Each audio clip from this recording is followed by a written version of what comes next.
that I went to listen is from Chandanie, Buddhist art of the colonial period. She's an accomplished speaker. And whenever she speaks on something, it's not like yours truly. She speaks with authority and she knows what she's talking about. And tonight will be a testimony to that.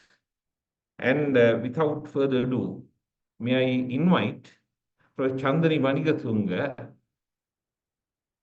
we are not ready yet, to deliver her lecture. Without further ado, drag a little bit more so that until the kick comes. Yes. And beyond medicine is something that we do wherever we go, and to impart some knowledge to non-medical knowledge to our members. So again, may I invite Professor Chandanie Wanigatunge to deliver her lecture. And here, Chandanie.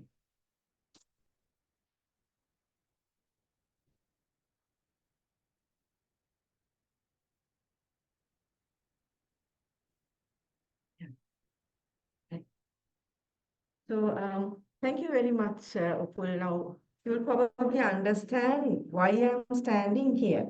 Upul essentially commands. And therefore, when he commands, we have to oblige. Usually, I am not I don't really like to be a filler, which is what he wanted me to do today. But then, as I said, Upul and I go back a long way. His memory is failing because he is old. We actually knew each other before that, no? When we were registrars, struggling to get through part 2. But anyway, yeah. So that's the topic that I selected because we are now in Wellassa. Wellassa is essentially what Munaragala was known as. So, what Tupul said, I would request you to take with not just a pinch, but maybe a handful of salt because he tends to exaggerate. But what I'll try to do is to share with you some other places in Wellassa and share what I found fascinating in those places.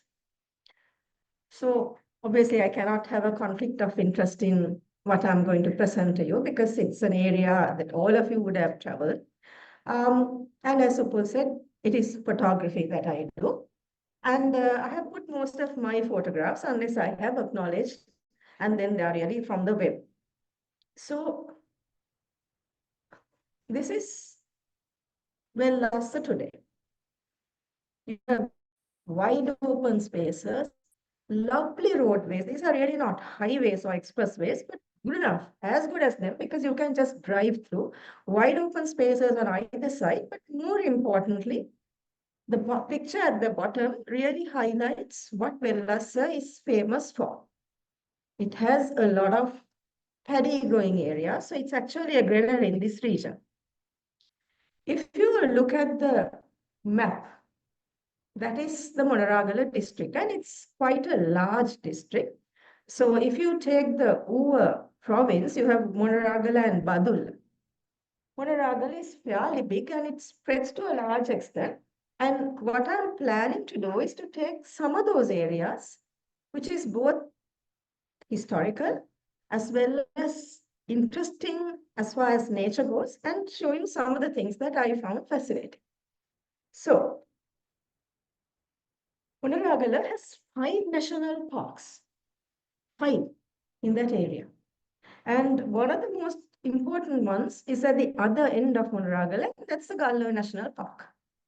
Galla National Park is the only national park in Sri Lanka where you can go in a boat and see elephants. In all others, we go in jeeps.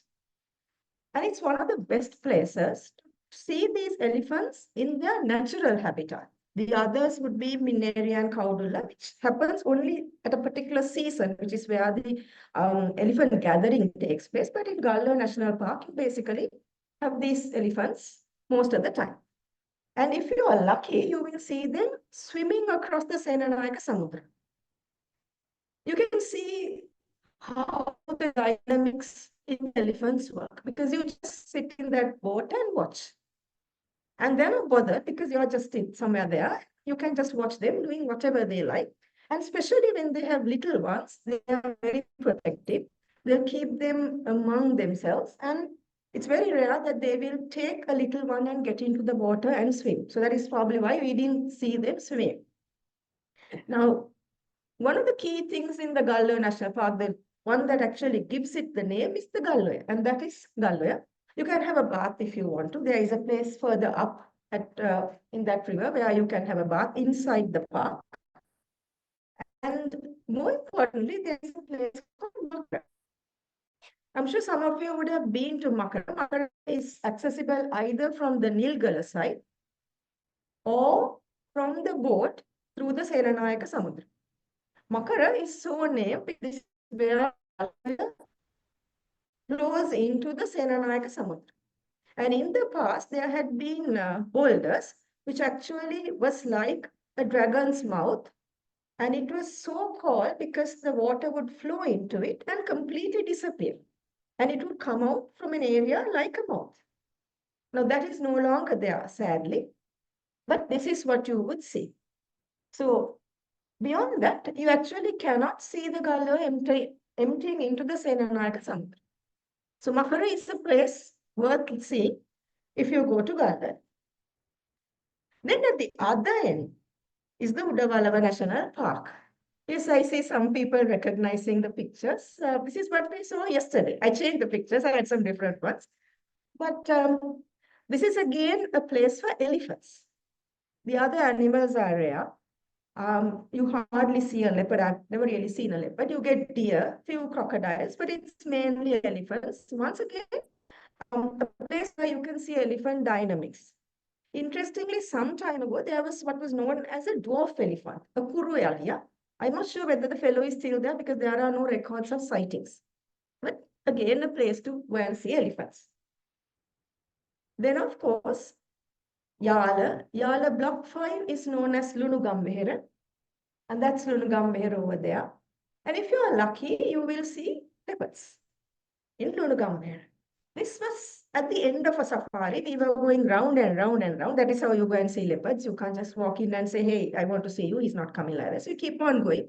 We went past the area so many times. And the last run, the driver said, let's try the lake again. There was this lake which had almost dried up. And when we went there, this beauty was there. My friends say that that's a female because that is how the females look. I cannot vouch for it, but so they say. Then, of course, Yala. Yala is one of the loveliest wildlife parks. If you are lucky to go when there aren't many crowds. And again, the diversity is amazing. It is not only the large animals and the mammals, but you get birds. And that changeable hawk eagle actually clean that entire monitor's body and ultimately bit the bones as well. So if you are patient, you will sit there with your camera and watch the fellow practically making a mincemeat out of whatever he catches. Then, of course, Kumana. Kumana is at the other end, top, and it borders Yala, separated by the Kumbukanoya. Yesterday, Prof. Selheva wanted to know whether the elephants take a mud bath. This is a sand bath, sir, not a mud bath, but they were taking a bath, that single one. I'm not sure how I can get that, get this out. Okay, so that's the fellow doing. We were fortunate to get the light nicely because it was like a golden shower when he was throwing it up. And again, in Kumana also, you can see leopards. Now, these denizens in the national parks walk around. They go from one park to the other. They have their territories and they walk. So how do you know? Of course, if an elephant is collared, you will know that the elephant has been collared. And so with the monitoring, you can find out where the elephant goes.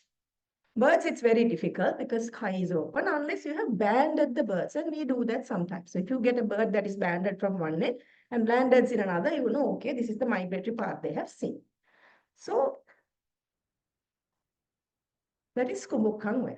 Lovely place to have a bath. at the right time of the year, and that flows between Yala and Kumana.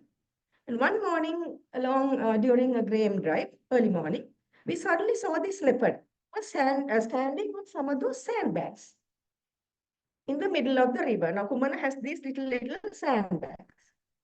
So the river was in the middle of the river, and by the time we said Kotia Kotia and got the driver to reverse and come back, he had happily decided, okay, I'm not going to wait for y'all. With a swish, he just started walking towards Yala. And we got that picture from there. Why is he special? He is special because KLM17 is a male leopard from Kumana who has gone to Yala. And this is the first photographic evidence of finding a leopard going from Kumana to Yala. Now, how do we know KLM17 is KLM17? There are leopard databases. And all you need to do is to send a mugshot of the leopard. The leopard spots on the forehead will help you to identify. So only 4 of us have this photograph, and I happen to be one of them. And I thought I'll share with you. So we were told that this is a male leopard who was in Kumana, who had actually gone to Yala in search of a female. So his territory was quite big. So KLM17, first photographic evidence was when he was going right across Kumbukangaya from Kumana to Yala. Now, that's the nature, the biggest part in Wellassa, because it is covered with a lot of forest areas. But that is not all. The earliest that we hear of Wellassa comes with the first visit of the Lord Buddha to Ceylon, or Lanka as it was called, and that is what the Mahavansa tells us. Mahavansa tells us that the Buddha in this 9th month after Buddhahood came to Lanka, Mahayana, and sent the Rakshas who were there, who were meeting at a meeting, the Yakshas, to a place called Giridivayana, because he managed to scare the Yakshas, and then to get out of it, the Yakshas offered the land, the entire country, to the Buddha. And this is what the Mahavansa says. Now, I found this very difficult to digest, because I couldn't understand why the Lord Buddha, who was so full of compassion to all living beings, would want to drive a person away from his home. I couldn't understand why he wanted to strike fear in their minds. Why should he? And why should he, after sending off the people of that land to another place, try to convert a lot of other beings to the Dhamma? I found it a bit difficult to digest, and I started reading around it and came across something that is known as the Lankavatara Sutra, which was actually written 2 centuries before the Mahavansa, which is a Mahayana Sutra. Now that describes the same event, but in a different way, where the Buddha came with a lot of compassion to the people of Lanka to preach the Dhamma.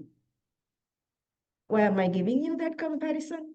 Just to tell you that one source is not always right. Mahavansa was written in the 6th century and written by a monk. So history as it is will be written by the person who writes it, and it is not necessarily the same. The other important thing is, although Ruhuna has been one of the most important kingdoms in the ancient Lanka, Mahavansa is literally quite silent on a lot of things. As we go on, I'll share some of them with you. So therefore, we need to look into other sources, not only the Mahavansa to find the history, epigraphic evidence where you get these stone inscriptions and so on, and then various other stories that come from to find the history of Ruhuna or Wellassa, which I'm going to talk to you today. So the second important thing is that it is told in the Mahavansa that Sumana Saman, who was a king, a provincial king in the area, asked the Buddha for something to venerate. He gave some hair, which he enshrined and made the Mahayana stupa. And then the Mahavansa goes to tell us that subsequently at different levels, people built on it, which is what that temple painting shows. At multiple levels, you get the Mahayana stupa being built, and this is how it stands today. So Mahayana is one of the Solusmas, as well, Dolusmastana, as well as the Solusmastana, that is in the Wellassa region. So it is said that Mutyangada Raja Mahavihara is also one of the Dolusmasthana as well as the Solusmasthana. Now, these were made hollow by the visits of the Buddha to these three areas, and that had apparently happened during the third visit to Lanka. And then finally, in the same region, in the Wellassa region, I'm not talking about Rohana because there are other areas in Rohana where the Buddha has come to, but in Rohana, the Kataragama Stupa, or what we currently know as the Kirivihara, is again one of the areas where the Buddha had come and spent some time, so that these are now venerated by us. So Wellassa has three of the Solusmasthanas within the province, within the place. So what does it tell us? Now the Mahavansa, and most of us believe that Buddhism came to Sri Lanka with the arrival of Arahat Mahinda. But there is enough evidence to tell us that Buddhism was there in Lanka long before Arahat Mahinda came. And in fact, Professor Adhikaram in his book says that it was there, but it became the religion of the nation after, or it became the government's religion after King Devanampiatissa took the religion to himself. So we had Buddhism, so says Mahavansa. But is there any other evidence for us to say that there has been life, or there has been intelligent life in this region, and in other words, in the country as well?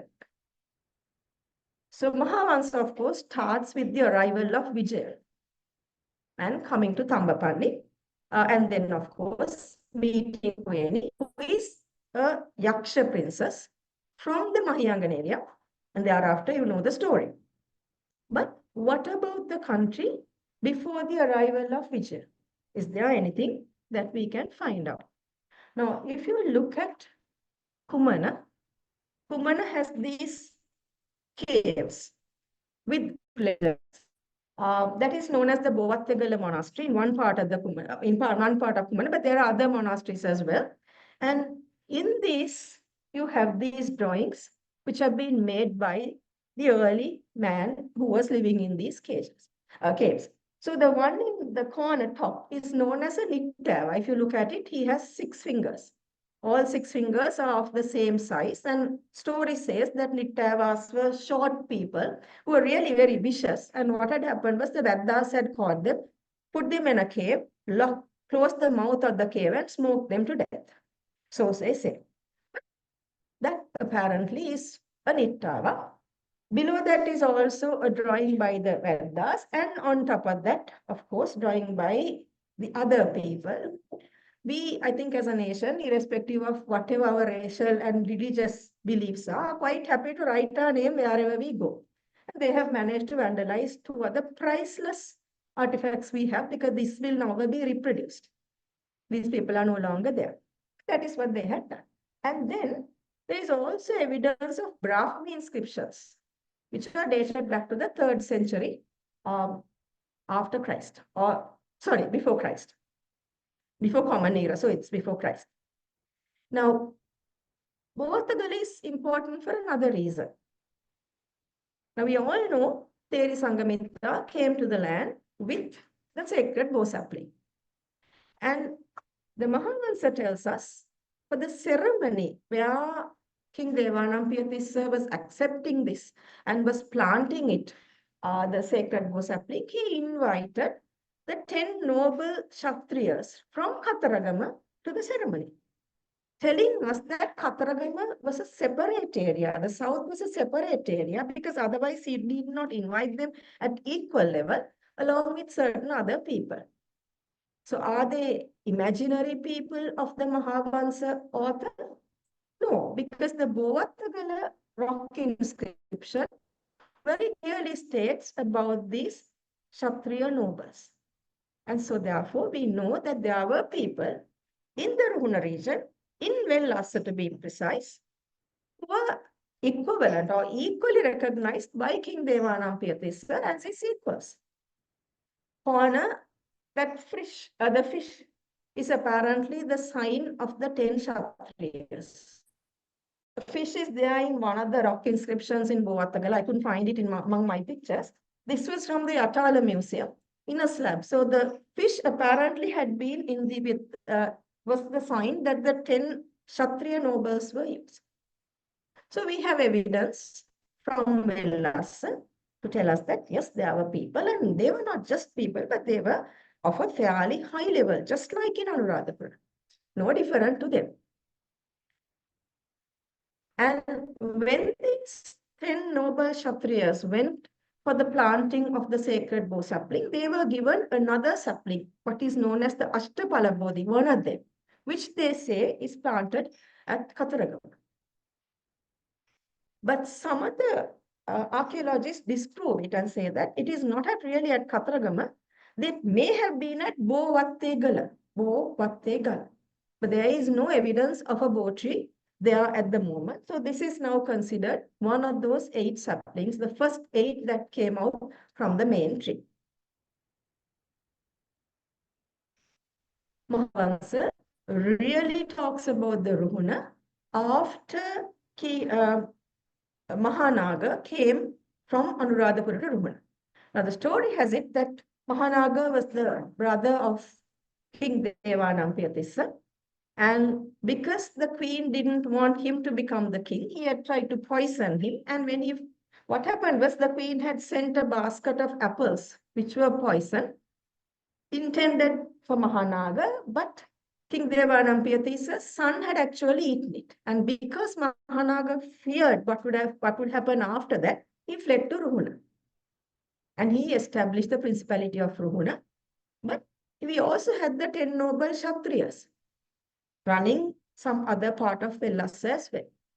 But the Mahavansa really starts the Rohana kingdom's history with the arrival of Mahanaga, who was a sub-king to start with, but his son, the subsequently Atalathissa, was actually a king in his own right in this region.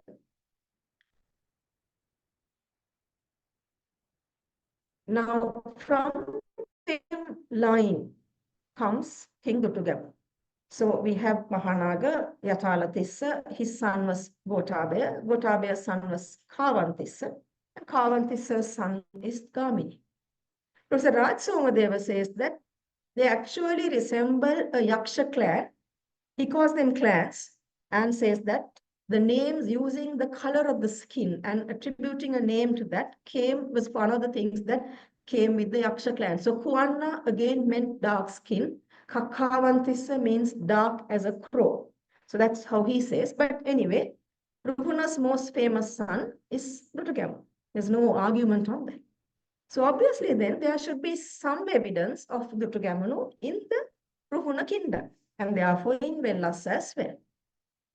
The evidence comes from the stories that various people tell us. And I'm going to take you through some of the key places which are in and around where we are here now.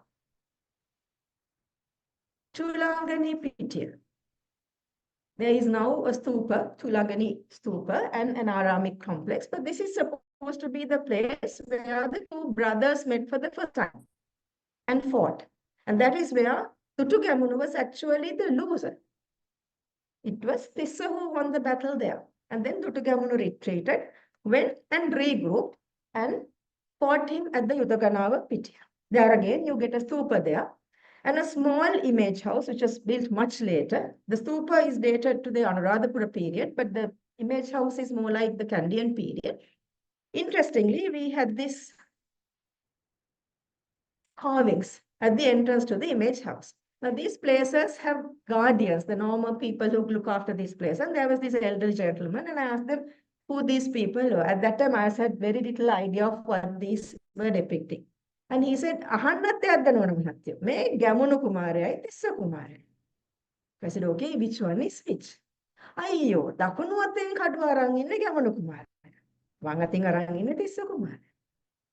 That is irrefutable logic in one way, because better person will hold the sword according to him. It can. So Takunuati, Prince Gamini, and on the left is Prince but that is not really what it is. This is coming from the Kandyan period where the carvings depict just gods. But this is how the ordinary people in the area visualize the history, which had a profound impact on Lanka's story. Because had it not been for the Dutugamunu, we would probably not be here. So then, after the fight, the people first will recognize because we were there yesterday. This was taken some time back. There's a place called Dematamal Vihare where when Tissa lost the fight, he went to the temple and hid so that Dutugamunu would not do anything to harm him. So there are various names, there are various things which they say as to why the name came, but Detumal, two brothers, is one interpretation of how the name came. So Dematamal Vihare is where he went and hid, and then subsequently left as a body, disguised as a body, on top of monks, again knowing that the Dutugamunu will not attack a monk. They've been told not to. So interesting to talk about the history of the Dutugamunu. It is steeped with history, very few archaeological evidences to support all what I said. This is all coming from generations downwards, what we today call as the oral history. And that is what we see. Of course, Wellassa was where both Kawan Tissa as well as Prince Tissa, after he became a sub-king, gave the food for the Dutugamunu's army to go and fight. And we see evidence today. We have wide areas of paddy land. So it was a granary in this area. The other important thing is this inside the Galoya Park from the Nilgala side. This is known as the Kalugal Bemma Road. And the story is that this is the road King Dutugamunu used to travel from Magama, then Wellassa to Mahayana. So Mahayana is bordering this area, and then to Anuradhapura through Alahara and so on. That is one route that he had taken. This is known as that Galbemma route. I'm not sure whether you can see this bit here. You can see the rocks, and those are actually nicely polished and paved. So it has apparently been a paved road, according to the historians who tell us the story. So there are various places which are attributed to the most famous son of Ruhuna, which is King Dutugamunu. Now, it also said that King Dutugamunu made a vow that if he manages to defeat Elara, he will come and build a Devala in the name of God Skanda. So, which tells us,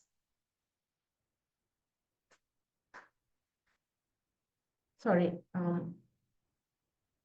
so which tells us that the Skanda Kumara worship was there by that time. So where did he come from? He would have come, historians say that he would have come with the arrival of Prince Vijaya, who came with a lot of people.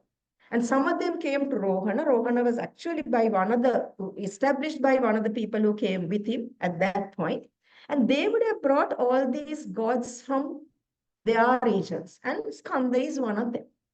Skanda, why should Dutugamunu go and ask him for favors, is the god who is attributed to be a warrior god and who is supposed to protect people and give them victory in a war. And that is why he had said, okay, let me defeat Elara, I'll come and build a Devala for your name. And that is apparently the Devala that we see. But of course, it has been built again after it was, I think, destroyed by the Portuguese during their time and plundered whatever the wealth that the Devale had.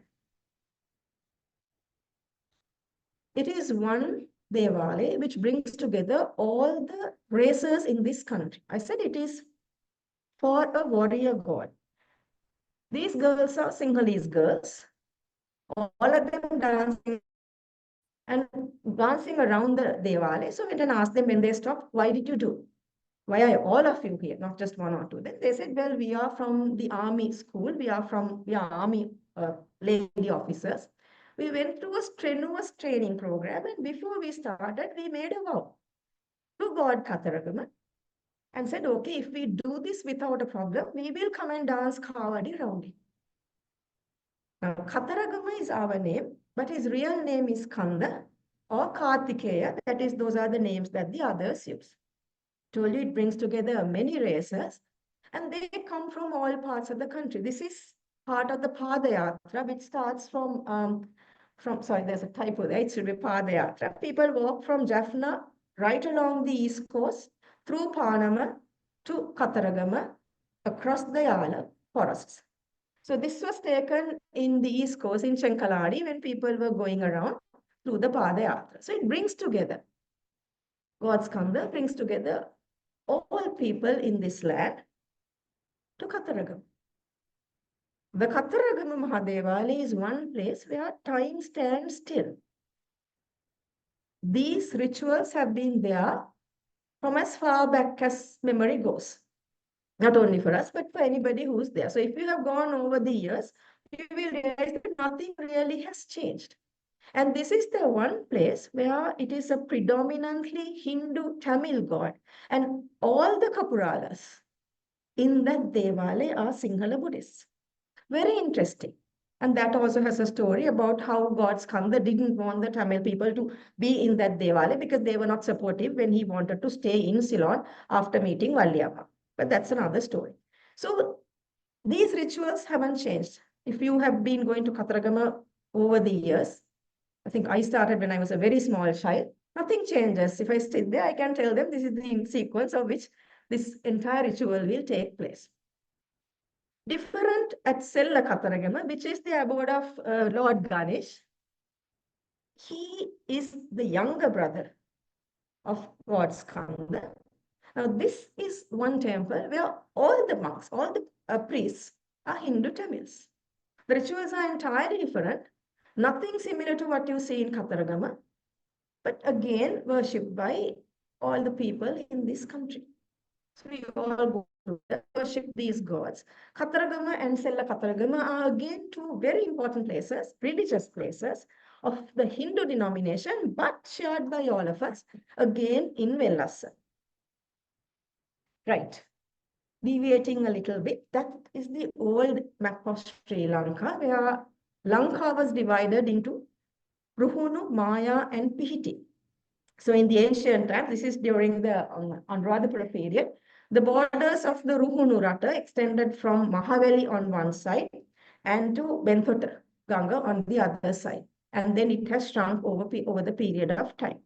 Now, what is important in this map is that in ancient Lanka, all our capitals were linked to a river so that the traders would come.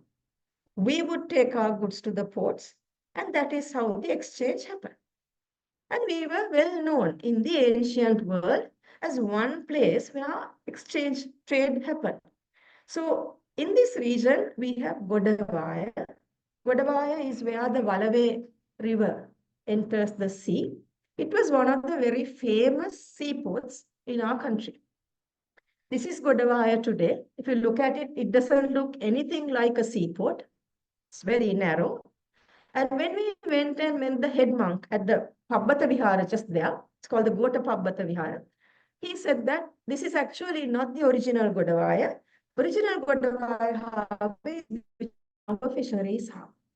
So there had been changes to the flow of the river, but Godavaya is a well-known ancient port where people came to the country to do trade.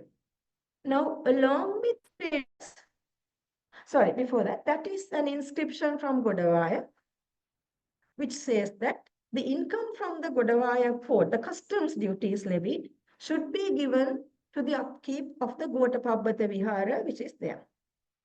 This actually dates back to the 2nd, 3rd century, where customs duties started very early in the Palmyrian kingdom or empire, which actually has Syria as part of it now. Syria, Egypt, and some of the other countries. So it's a offshoot of the Roman Empire. They actually went away from the Roman Empire and created their own empire. And that is the earliest we have of custom duties being levied. And we actually go towards the same period. And we also have evidence to say that we levied custom duties and how we use the custom duties. So now when people travel, particularly using the sea roads and the olden days, there were many things that they were scared of. Shipwrecks for sailors, being attacked by bandits, monsters, and so on. And therefore, they needed somebody to protect them. And that was the time where the Avalokiteshvara cult came to be in India. So that is around about the 3rd century onwards. So on sacred ties came Avalokiteshvara Bodhisattva, Sri Lanka, and to the rest of the world as well. And that is part of what is known as the Mahayana Buddhism, or the greater vehicle, because it actually had spread to a larger area than the Theravada Buddhism, which was known as the Hinayana, or the lesser vehicle. In fact, in Chinese literature, there had been a person called Vajrabodhi who had come to Abhayagiri. Now, you know that Abhayagiri was a monastery which went away from Theravada and accepted Mahayana doctrine. So, Vajrabodhi had come to Abhayagiri to preach the Mahayana doctrine to the Rohana kingdom, not to Anuradhapura. And that is found in Chinese literature. Mahavamsa is silent on that. So, Mahayana Buddhism was there in Anuradhapura. This is one of the statues that we found from the Anuradhapura region. Today, this is at the Colombo Museum, one of the most beautiful Avalokiteshvara statues that you can see. And there are many other little statues which have been found in and around Anuradhapura. Ruhuna was independent. Ruhuna took Mahayana probably more because they were closer to the seaports, and they had no such reservations. And one of the biggest Mahayana monasteries that were there in Ruhuna is Budurvagala. This is Budurvagala, where you see 7 statues. The tallest statue in the middle is of the Buddha, and on the one on either side, you get the Bodhisattvas. Now, which Bodhisattvas are these? Before that, that is, some people say this is Dipankara Buddha, the first Buddha out of the 28 Buddhas. Others say this is Gautama Buddha. But this looks like some of the statues from Anuradhapura period. And the hand is typical of Abhaya Mudra, where the palm is held either forwards or slightly turned to the side. On either side, we have 2 Bodhisattvas. One on the right is, so your left, is Avalokiteshvara Bodhisattva. And the other one is agreed by some. And the one in the corner is said to be Vajrapani Bodhisattva, because he is holding a Vajra in his hand. Next to Avalokiteshvara is Tara, his consort, or his Shakti, as they are known. And she is holding a pot of plenty. She's carrying some water. What is interesting to note is that you can see the plastic here. If you can look at this, if you can see this, there it is white in color. It is not stone, it is plastered. And we see this, the orange colored hue, which has been used to paint the thing. These are the original thing. And you actually see it even here in the robes of the Buddha statue, suggesting that they have used paint earlier. We're not seeing them now. So how do we know these was? Well, that is based on the iconography. But what is important is Avalokiteshvara is generally recognized by this picture of the Buddha in his Jata Makuta. So an Avalokiteshvara statue will always carry this. So this is probably Maitreya or Vajrapani, whoever it is. It's not so well known. If you look at the dressers, Avalokiteshvara is dressed as an ascetic. That is supposed to be a tiger skin that he is wearing. The other Bodhisattva is much more elaborately dressed. Some people, like Prof. Bopiarati, says that this is the ascetic Avalokiteshvara and the princely Avalokiteshvara, but he doesn't explain why the princely Avalokiteshvara doesn't have the Buddha in his headdress or the Jatama. But whatever it is, 2 Bodhisattvas. And again, Ruhuna has another gigantic Avalokiteshvara statue, again close by at Dabegoda. There are only 3 such large Avalokiteswara statues in the country. The other one is at Kushtarajagala near Valigama, again in the Rohana kingdom, nowhere else. Rohana was very independent. They had their own art, their own structures, and they did what they wanted, keeping that independence and moving with the rest of the country when they wanted. Not only in these, when you look at the other arts during that period, these are the typical guard stones or muragal that you would see in Anuradhapura. You have the Nagaraja with the cobra hood, holding the pot of plenty on the one hand and the Kalparuksha on the other. And at his feet are two Bhairavas, Padma and Sankar, the Nidhis of Kueras who are guarding his fortunes. This is what you see in Anuradhapura. This is what you would see in Polonnaru as well. So Ruhuna again went away. Ruhuna decided, okay, having something else. So in some of the places in Ruhuna, you will find a second figure in another small niche. Nowhere is it seen in Anuradhapura or Polonna. And in Dematamal Vihare, there is one other, the only unique guard stone like this in the country, where you have the Nagaraja and the Nagini. You won't again see it anywhere. So despite Anuradhapura being the capital or so-called capital, Ruhuna was very independent, did what they wanted when it came to us. Certain things were just like Anuradhapura. This is the Maligavila Buddha statue, one of the tallest freestanding Buddha, or it is the tallest freestanding Buddha statue in Sri Lanka.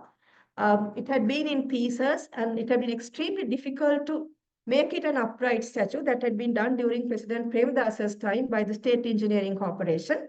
It's one of the most beautiful statues that you would see. And just the faces, if you look at the face, it's just like what you would see in Anuradhapura.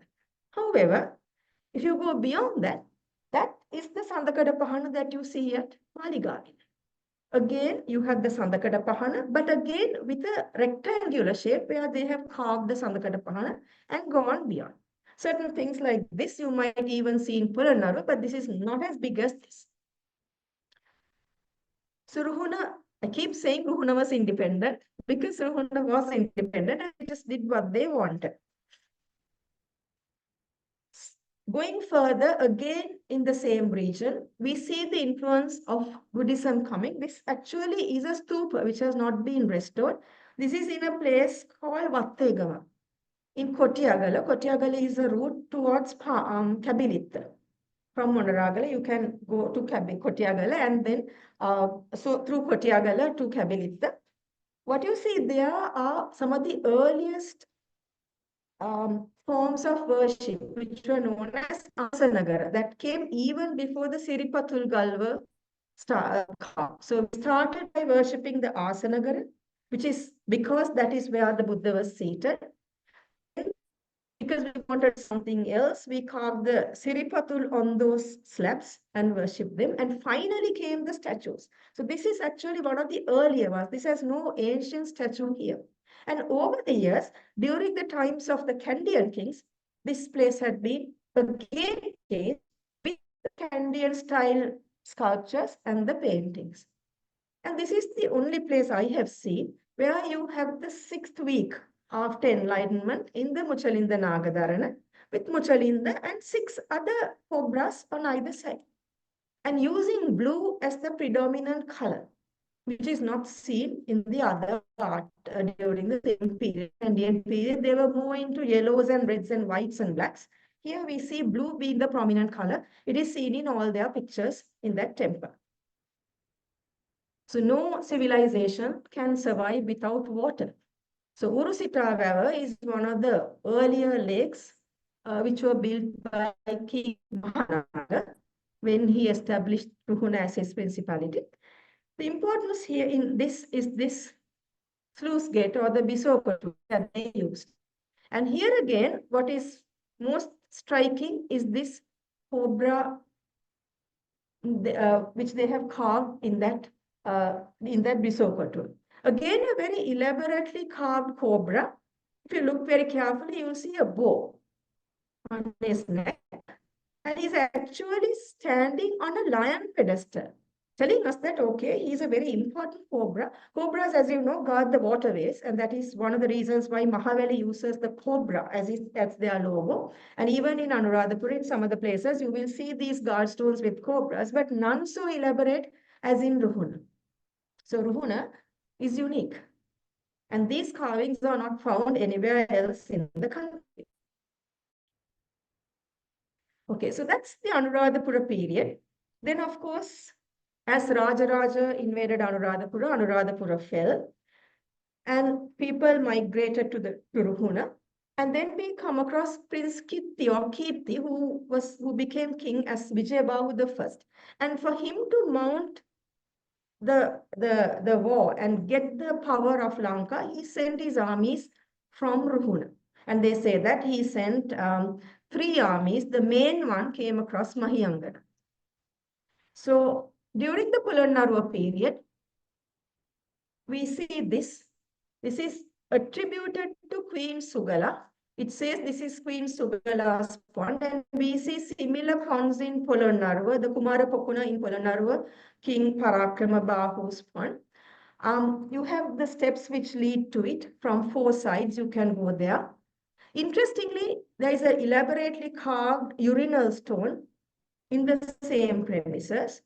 Now, although the common story or what comes as oral history says this is Queen Sugala's palace, it is disputed by some others because the urinal stone that is so elaborately carved, we see those in the Anuradhapura period in monasteries. And the reason why they say they use these elaborately carved urinal stones is just so that the monks would keep on thinking of the impermanence and the valueless things of everyday life.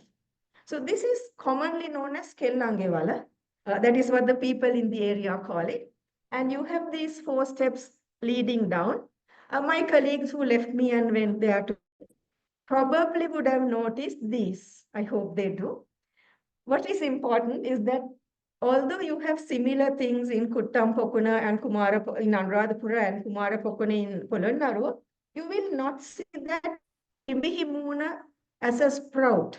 You have 4 of these on 4 sides. This is why you need to take me when you go. So that the water would come from 4 directions, and that's the water sprout. And you had these very pretty looking females carved on these pillars on the sides. Noticed? Serves you right. Right. I'm not attributing blame. I'm just saying that you are missed. Right. So this is part in history that I'm going to share. This is known as Mukkaru graves, found inside the Nilgala forest. Any idea what this is? So Mukkaru are a group of people who are brought by the kings to mine gems.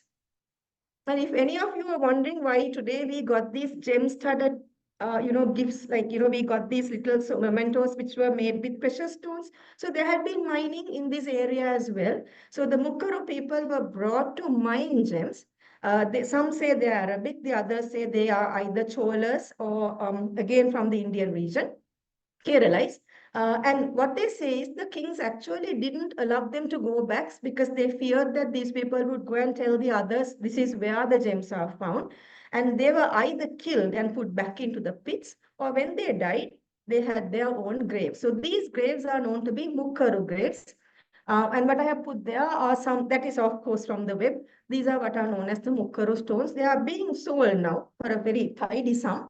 It's probably being mined still, but this is found inside Nilgala.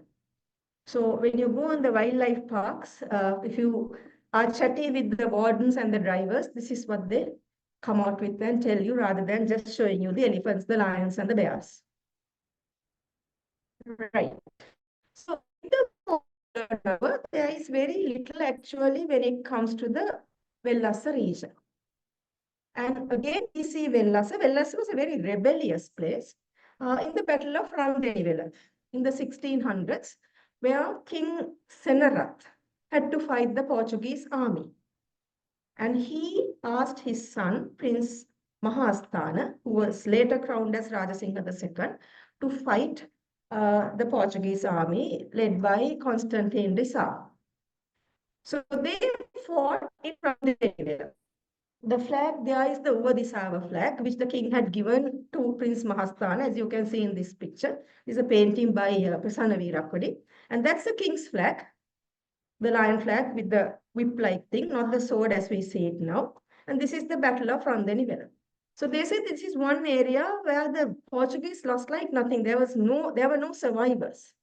And history says that it was an open area surrounded by hills, and the Sinhala people trapped there and waited for the rains, knowing that the rains were going to come very soon. It was the rainy season, and when the rains came, they had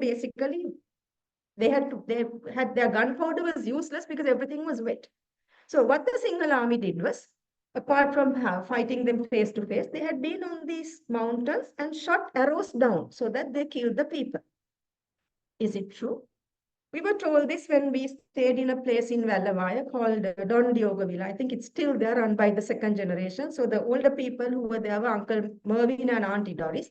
So Uncle Mervyn said, look, if you want to go and see the Randanivela, this is the place to see. And this is Randanivela today. You can visualize the same amphitheater, massive area there, and the hills surrounding. So that is where that battle was fought. Then, of course, moving forwards, 2nd March 1815, we ceded our country to the British. And these are the signatures of the traitors, as they are called today. And of course, Doyley signing on behalf of the government of the British king. So with the takeover of the British, there had been 3 wars or rebellions to get rid of them. And the third most serious one was the Wellassa rebellion, which was fought by people from both Uva and Wellassa. They used everything under their sun to suppress this, using whatever power they had. They killed, by they I mean the British, they killed indiscriminately. All males were killed. The scorched earth policy was used to suppress the people. And of course, as I said, all males were killed. And some of them were sent to the gallows. And this is seen in Hambantota. This is apparently one of the gallows that they had used to hang those people that they condemned as traitors. It's actually one of the most peaceful places to be. And when you go there, you cannot help but feel that this is probably the last view the people had before their lives left, the life they gave for a country that they love. It's one of the most beautiful places we have in Sri Lanka. It's absolutely peaceful today. It's just in Hambantota. So this is apparently one of them that they had used.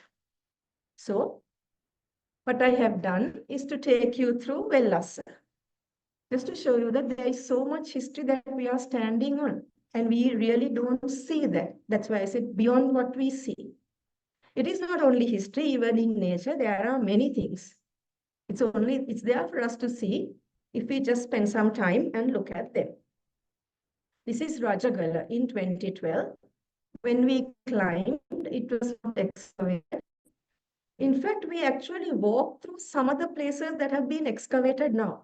We walked on them. We didn't know there was anything underneath. This was right on top of Rajagala.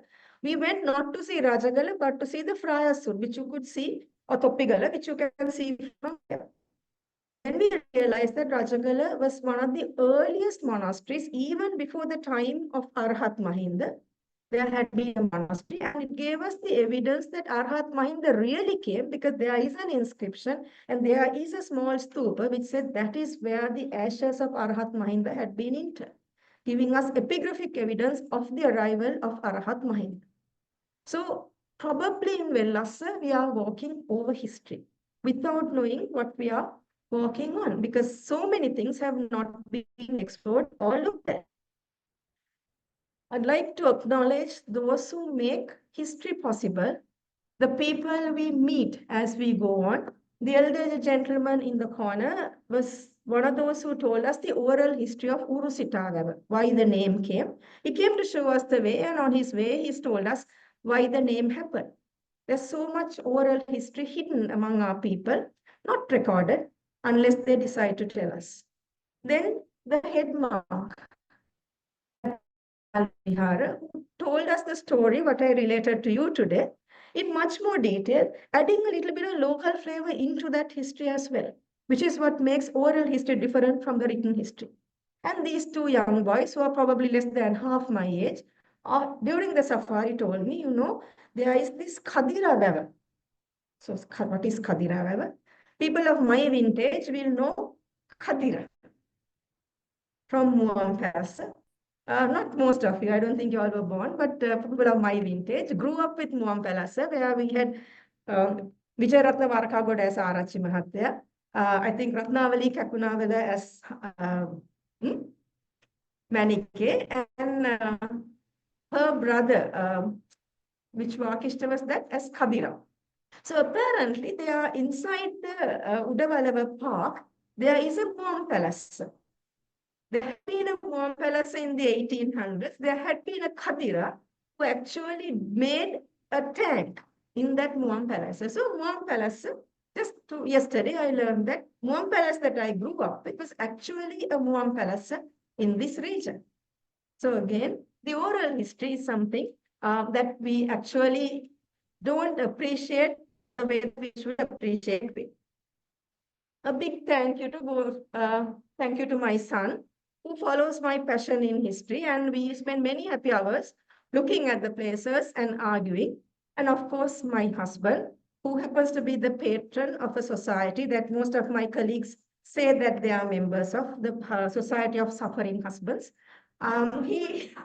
He takes us from point A to point B and to many places in between, wherever we want to go, and happily forgets about most of the places we have been to within 24 hours. But as long as he takes me, I'm very grateful, because some of the places that we have explored are really out of the way and very difficult to access at times. And to all of you, thank you very much for listening.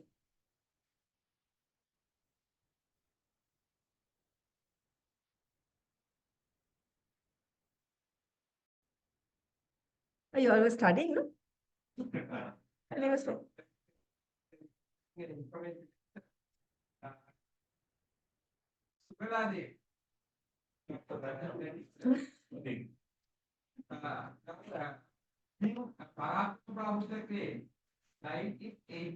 1186.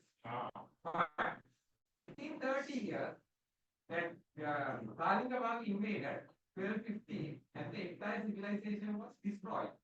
So, King Parakramabahu the Great being such a powerful king, what really went wrong within that 30 years? Within 30 years, one generation. Okay, so one generation, King Parakramabahu,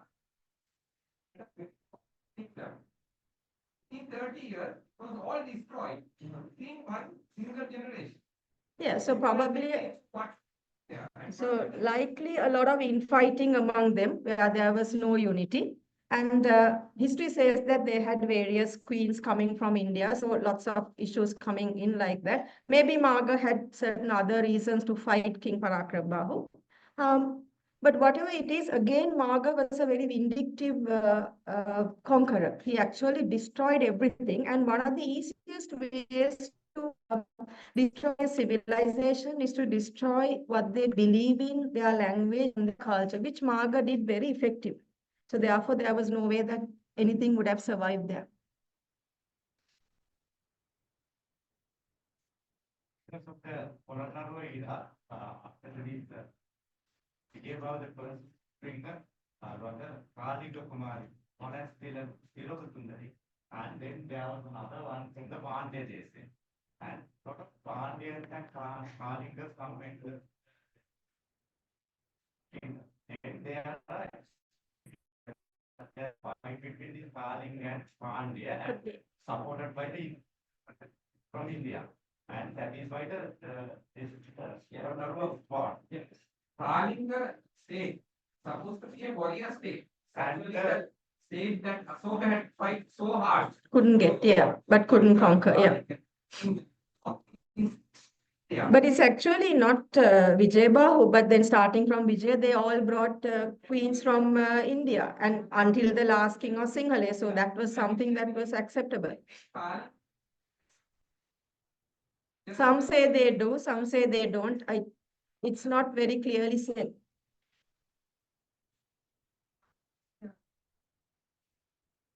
No, he's not an offspring of anybody, but he may have had relatives in the court and would have helped it.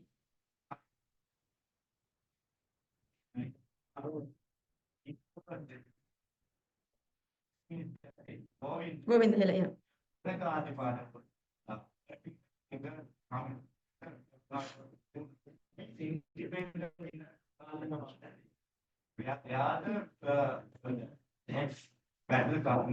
Who knows? Actually, if you look at the history, was independent practically throughout the history, except for the period where we had a unifying thing, like with King Parakram Bahu and King Dutugamunu, who always maintained its independence. I know.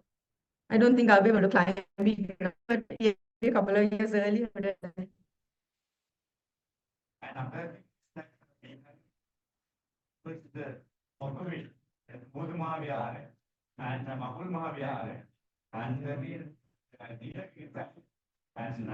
Carolina is the largest cave in Sri Lanka.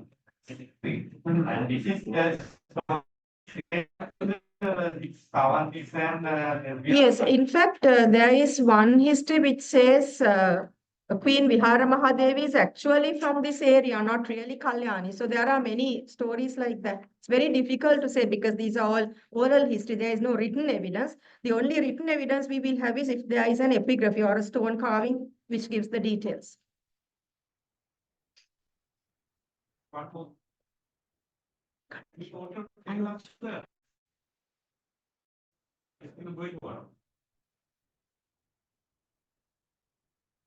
Yeah, right.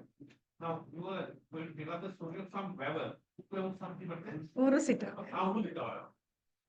We have no time either.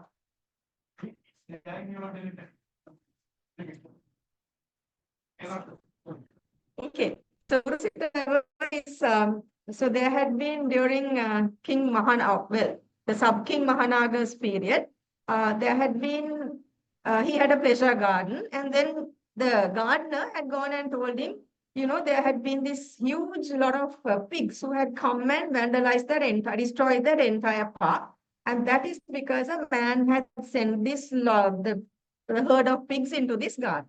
So the king got annoyed and king said, okay, find this man. I had to find him somehow. So they laid in wait, couldn't find him, saw a man coming, but still couldn't find him, laid traps and finally caught this man. So this man, when he was caught, he could speak.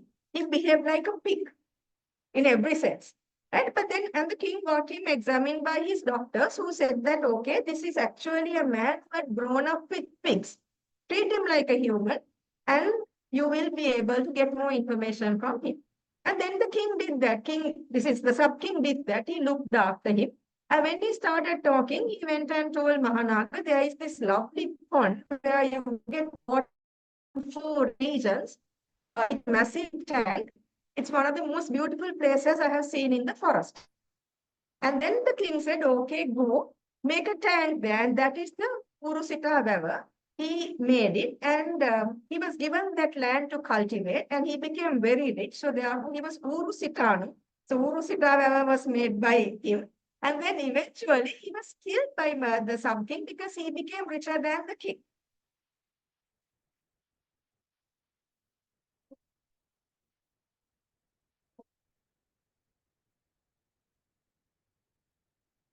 So they all go from one to the other. That's all.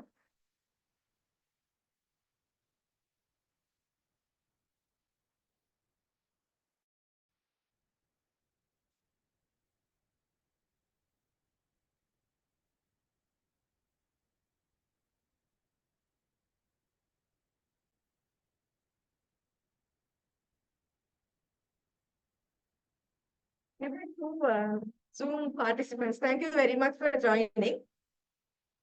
So there is